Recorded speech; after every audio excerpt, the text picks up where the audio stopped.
Ever feel like just a simple request can unlock something so much bigger, like way bigger than you'd expect? It's interesting you say that because that's what we're looking at today. Oh, really? Yeah, Hey. John 12, 20 to 33. Okay. We're going deep with this one, pulling this out from a sermon series, Mhm. and I'm really curious to unpack it with you, see where this goes. I'm intrigued. Yeah, so what's really fascinating is you have these few verses, right, Okay. about some Greeks who want to see Jesus. Sounds pretty simple, right? Yeah. But it speaks to this global impact, his message, breaking down barriers, Right. understanding faith in action, Yeah. which I think are things that we can all relate to. Absolutely. Something that we still deal with today, even now. Totally. So, okay, to set the scene for our listeners, Sure. we are in Jerusalem. It's Passover. Big time. What's going on? What are we looking at? Bustling. It's a bustling time. Lots of energy, anticipation. Total religious fervor. So why, in the midst of all of this, is this encounter with some Greeks such a big deal? Well, you got to remember, back then, huge divide between Jews and Gentiles. Of course. Right. For these Greeks to approach Jesus's disciples, Bold move. it was a statement. And the sermon actually calls it this, the universal invitation. The universal invitation. I like that. So it's more than just those specific Greeks, right? Oh, yeah. We're talking bigger picture here. Absolutely. It's a broader message of inclusivity. It's Yeah. saying something bigger. Okay. And the sermon even ties it back to Isaiah 49.6, where God's salvation reaching to the ends of the earth. And then you have Matthew 28.19, where Jesus is instructing his disciples to go out and make disciples of all nations. Right. So it's painting this picture of this expansive, open invitation for everyone. So this encounter really challenges the idea that faith should be exclusive. You know, 100%. it really kind of pushes us towards a more inclusive understanding of God's message. Right. And you know what's really interesting is how their request, those four little words, "Sir, we would like to see Jesus," it just speaks volumes about the nature of faith It itself. seems so simple, though, right? Like, Well, what's the deeper meaning there? I think it's about taking that first step, Okay. expressing a desire to connect with something greater than ourselves. I mean, they could have just relied on what other people said about Jesus, Yeah. but they wanted to experience it for themselves. And that act of seeking, Yeah. that's a crucial element of faith. It's that active pursuit, not just the passive acceptance. That reminds me of that line from Hebrews. Without faith, it is impossible to please God because anyone who comes to him must believe that he exists and that he rewards those who earnestly seek him. 100%. Their desire to see Jesus wasn't just about physically seeing him, it was about connecting with the divine. And that act of seeking, that's what puts them on a path of faith. It's like their request is so simple, but it reveals this bigger truth about what it means to believe. Mm. This whole idea of breaking down barriers, though, it feels incredibly relevant even for us today. Oh, for sure. You know, because we still struggle with divisions. Yeah. Between cultures, beliefs, even just between people. All the time. And, the sermon even highlights this, how this encounter, it reflects this larger theme of bridging those divides. Yeah. Paul's letters to the Ephesians and the Galatians immediately come to mind. Okay, so how do those letters connect to this idea of breaking down barriers? So in Ephesians 2.14, Paul describes Christ as our peace. Quote, "Who has made the two groups one and has destroyed the barrier, the dividing wall of hostility." Wow. Talking about the unity found in Christ. Right. And then in Galatians 3.28, he emphasizes that in Christ there is neither Jew nor Gentile, neither slave nor free, nor is there male and female, for you are all one in Christ Jesus. Wow. It's such a powerful message about the unity, about dismantling the things that separate us.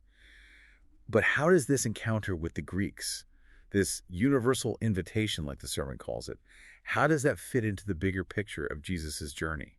And that's where things get really interesting. See, this encounter isn't just a standalone event. Yep. It's part of a much, much larger narrative. The sermon even uses this phrase, the road to redemption. The road to redemption. Okay, now you've got my attention. I need to know more. Okay, so we were talking about the road to redemption, Right. which sounds kind of heavy, Yeah, it's a big topic, right? but also hopeful. I don't know, I'm getting a lot of feelings from this road to redemption. For sure. How does this encounter with the Greeks fit into that? So this is happening as Jesus is heading towards his crucifixion and resurrection.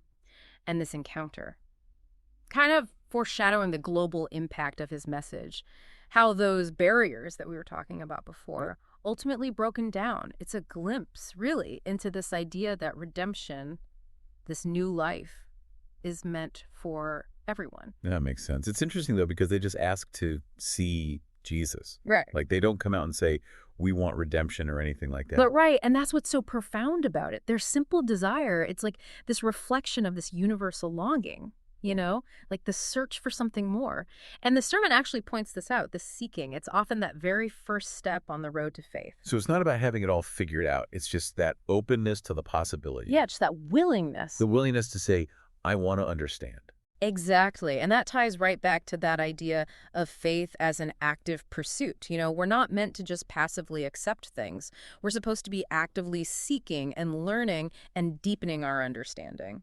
Which I'm guessing is where these actionable takeaways come in. Yeah. Because, our listeners are thinking like, okay, this is great, but how do I live this out, like right now? You're totally right. And the sermon actually does a really good job of making this practical. Okay, good, because I was about to say, don't leave us hanging. Right. So what are those golden nuggets? What can we take away from this? Yes, what are they? The first one is all about embracing inclusivity. So just as Jesus's disciples, they welcomed those Greeks, we're called to do the same in our own lives, break down those barriers that we often unconsciously build between ourselves and other people, whether it's about culture or background or beliefs or anything. Yeah, or even just recognizing that, like, everyone has inherent worth and dignity regardless of their differences. 100%. Like love thy neighbor, but in a modern way. Exactly. And it goes beyond just tolerating differences. It's about actively connecting with and understanding those who are different from us. Yes. It's about building bridges. Yes. Which leads perfectly into that second takeaway, right? It does. About building bridges not just in our personal circles, but in our communities and our workplaces, everywhere. Absolutely. The sermon really challenges us to step outside of our comfort zones, to engage with people that are different from us, to even challenge our own preconceived notions and prejudices along the way. Yeah, especially today when it feels like everyone's just in their own echo chamber. Whoa, no. But it's easier said than done. Right. It is. It takes courage. But just like those Greeks who approached Jesus's disciples, we can find that courage to step out of those comfort zones and engage with the wider world. Okay, so we've got embracing inclusivity, we've got building bridges. What's the third takeaway? The third one really brings us back to the heart of it all. Living a life that's actually guided by faith. And that's not just about Sunday mornings. This is about seeking a deeper understanding of God and of ourselves and of the world around us every single day. Yeah, walking the walk, not just talking the talk. There you go. Really letting our faith guide those actions and interactions. Exactly. It's about cultivating a faith that empowers us to be more inclusive, to build those bridges, to live authentically and courageously. And the sermon actually provides some really great examples of how to actually do that. Okay, well, let's hear it. Let's make this practical. What are we talking about? So, for example, when it comes to inclusivity, it could be something as simple as, initiating a conversation with a coworker you don't know very well. Okay. Or making an effort to learn about a different culture. I love that. Just those small, intentional acts that can just snowball over time. What about building bridges? What would that look like practically? The sermon really emphasizes listening with an open mind. Yeah. Even if you disagree with someone, it encourages engaging in a respectful dialogue even when it's uncomfortable, trying to find that common ground. Which is so important because we actually do have more in common than we think a lot of the time. Absolutely. And then when it comes to living by faith, the sermon suggests finding those practical everyday ways to integrate it into your life. And that could be anything from starting a gratitude practice to volunteering in your community to even just being more mindful of your thoughts and words and actions. Yeah, those small daily choices that really reflect your faith and your values. Exactly. And when we actually do these things, when we embrace inclusivity and build bridges and we live authentically, we become part of that bigger story, that road to redemption that John 12 is really pointing us towards. It's amazing how a few verses about these Greeks just wanting to see Jesus spark such a profound conversation. I know, right? But speaking of seeing, you always leave us with that thought-provoking question. I do. Somebody, hit me. That question. The one you left us with before the break. I gotta know. Well, we were talking about those Greeks wanting to see Jesus Right. and how that simple desire, those simple words, they speak to this much deeper yearning. Yeah. It really got me thinking that, like, what does it even mean for us to see Jesus today? It's a good question. Because it's not like we're going to bump into him at the grocery store. Exactly. So it has to be something more, something deeper. Okay, so what are you thinking?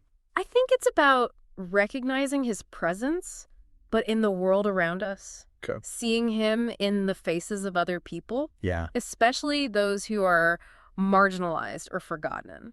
Approaching the world with that same love and compassion that Jesus embodied. Looking beyond the surface, Yeah. beyond our own biases. Really recognizing that divine spark in everyone. Yes. And understanding that that road to redemption, that journey, that's not just some historical event. That's something that we're all still on together. Yeah. And by striving to be more inclusive and build those bridges and just live out our faith authentically, that's how we contribute to making that journey a little bit brighter for ourselves and for everyone around us. Now, that's a beautiful thought to end on. It really makes you realize this story, this universal invitation from John 12, it's not just some ancient text, It's Yeah. a living, breathing message that we're still grappling with thousands of years later. It really is. And it challenges us to think about how we can actually embody that message in our own lives, right Yeah. here, right now. Well said. And on that note, we're going to wrap up this deep dive. Huge thank you to you, dear listener, for joining us on this exploration of John 12. We hope it's left you feeling inspired and maybe even challenged a little bit. Until next time, keep asking those big questions, keep seeking those deeper truths, and keep on diving deep.